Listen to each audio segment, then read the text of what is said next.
It's not what you're being exposed to in the books.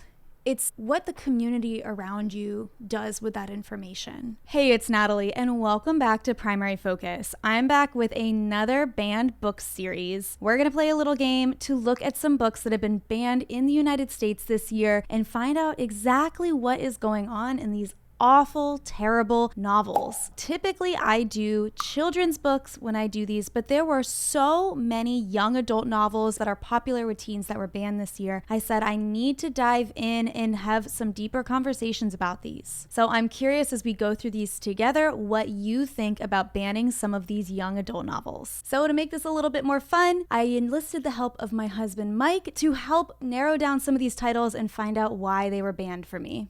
Hello, Mike. Hello. Okay, so Mike has brought me some big kid books. Oh, those are very big.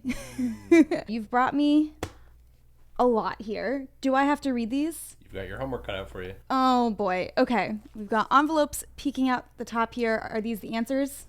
That's them. We'll take a guess together, you and me, about why these were banned. I'll let you know a little bit about what they're about. Mike did the research and found out where they are getting banned in public schools and why they're getting banned. Thanks, babe. Toodles. Okay, let's dive into some of the nastiest, most awful books on the market for kids today. I am familiar with some of these titles. I have not read through all of these, but I will do a good skim, probably off camera a little bit, just so that you don't have to watch me skim. Take my word for it that I have really pawed through these books. I'm going for the bottom one. This book is huge. Tricks by Hopkins. So one thing that's interesting about this book, it is written in like a poetry or verse form. This would be a very interesting book to get through. Reading the jacket cover here, 5 teenagers from 5 parts of the country, 3 girls, 2 guys, 4 straight, 1 gay, some rich, some poor, some from great families, some with no one at all living their lives as best they can, but searching for freedom, safety, community, family, and love. What they don't expect though is all that can happen when those powerful little words, I love you, are said for the wrong reason. A story about figuring out what sex and love are all about at all costs while asking themselves, can I ever feel okay about myself? It does say on the side here from my library, this is a young adult book, so it's written with teenagers in mind. My guess would be, it says in the front here a lot of sexual content. So let's go ahead and look in the envelope. That's my checkout slip. Let's go ahead and look in the envelope to find out what's going on.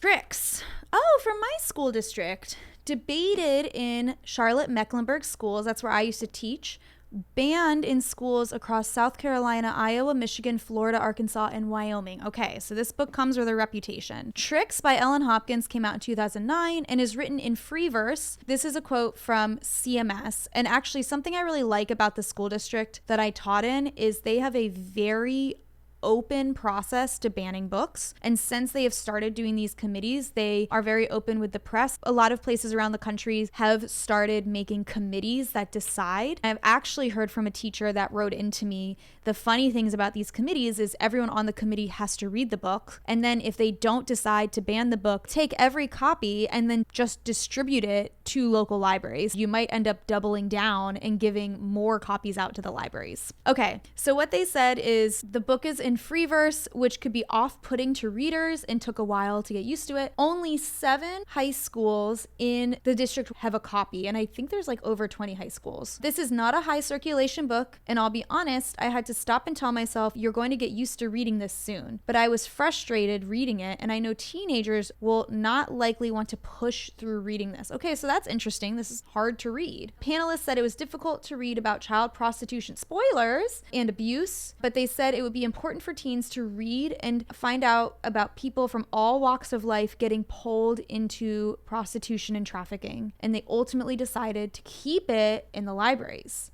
But it seems like it's been banned in a lot of other places. So that's interesting. My school district decided to keep this. Mike, thank you for finding that article. That's really cool. Number 2 here, Fun Home, a family tragicomic. This book is a graphic novel where there's a young woman starting to realize that she is gay. Her father commits suicide, and while going through his things and going through the grief of this, she finds out that her father, though was married to her mother her whole life, was actually gay and closeted and was having affairs with men throughout his life. It's sort of a coming of age story where she's coming into her own realization that she is gay through her college years while also coping with the grief of his death. So just going off of that, I'm imagining this is like one of those really awful books that is glamorizing the gay lifestyle. But let's see what he said here. Banned in Florida, Grand Rapids, Michigan, Beaufort, South Carolina schools, some Idaho schools, and some Missouri schools. Fun fact. Oh, love fun fact. This is the author that invented the Bechdel test. Alison Bechdel, which measures how women are represented in movies and other media. Oh, I love the Bechdel test. That is a great side quest if you don't know what that is. The book is banned, considered pornographic and promoting the gay lifestyle and drug use. I mean, it is a graphic novel. I mean, they're going through relationships and things like that, but I wouldn't call this like a nudie, pornographic book. It does seem to cover some heavy topics. I mean, a coming of age story is really important, and it sounds like this is another case of representation. We want people to see themselves not just in the gay community, but like grief, I think is really important. Children can get really lost if they experience death of a loved one. As I flipped through this, it's talking a lot about grief and coming of age. And who are we to take that from kids? I feel like there must be some really good learning opportunities in here and some really great opportunity to see yourself. Next one, Lolita. Oh, wow. This book, it is so heavy. Lolita's from like the 1950s. This is not a young adult novel. For the record, Lolita is a tragedy, and Lolita has been up for censorship for a long time. It's always been a controversial book. I actually tried to read Lolita when I was in high school, and I couldn't get through it. It is dense because it is from the 50s. It's also written in very different language. I did not find this accessible when I was in high school. I was interested in it because I'd heard about Lolita fashion, heard that it was named after a book, not having any idea about what it's about. Long story short, it is about this man. He is a professor. He's a pedophile, marries this woman because she has a really cute, I think she's like 12 or something, girl. It is a tragedy. All the characters wind up dead at the end. There is a little bit of violence that goes on in this book. I think most people know this is a tragedy going into it, the same way that you go into Romeo and Juliet knowing that it's going to be like a hard read. I also don't think a teenager's going to read this. Let's see what it says.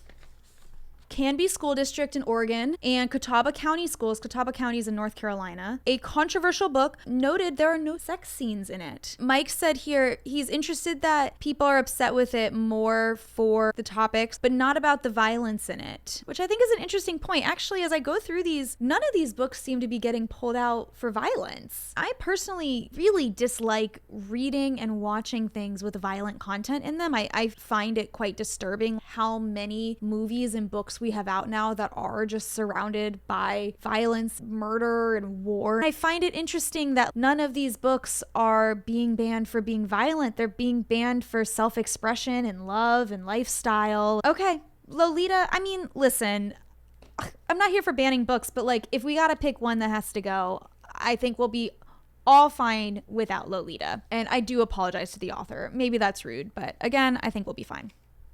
All right, I've got two more here. This next one, I actually could not get a copy of it because it is so popular. There were dozens of people ahead of me on the wait list at the library. You probably heard of this book. It is A Court of Frost and Starlight. The author is Sarah Moss. It's a really popular fantasy series that has quite a bit of smut in it. These books are super popular and they're blowing up on TikTok because they're not even that new. The series has been out for a while, but social media has really brought these books back. This is the fifth in the series. I'm guessing it's the sexual content in the book. Okay, CMS, this is the district that I used to teach for, Charlotte Mecklenburg Schools. Noted specifically, this is not a young adult novel. And I do think that is an important thing to consider. I don't think that should be the rule when stocking a library. If you're on the fence about something, I do think books that are written specifically for young adults have a different approach to how they are writing and how the characters act and the topics covered compared to things that are just like standard adult novels. They said 22 schools in Charlotte Mecklenburg schools have the Frost and Starlight book, and it's been checked out a total of 62 times. So that is popular. In comparison, there are a lot of books that won't get checked out a single time over the course of a year. In fact, that was one of the reasons why they were okay keeping tricks, because you kind of would have to really be seeking it out to check it out. It wasn't popular. The panel voted 4-3 to remove it from all Charlotte Mecklenburg schools. Quote, "This one definitely has some explicit sexual content, and the team wasn't convinced that it was related to moving the story along." If you are reading this series right now, I have not started it. I didn't feel like it would make sense for me to buy book number 5 in a series if I haven't read the first book. So let me know, is this book particularly spicy compared to the others? Let's take a look. Jack of Hearts and Other Parts by Elsie Rosen. Looking at the back here. Oh, okay.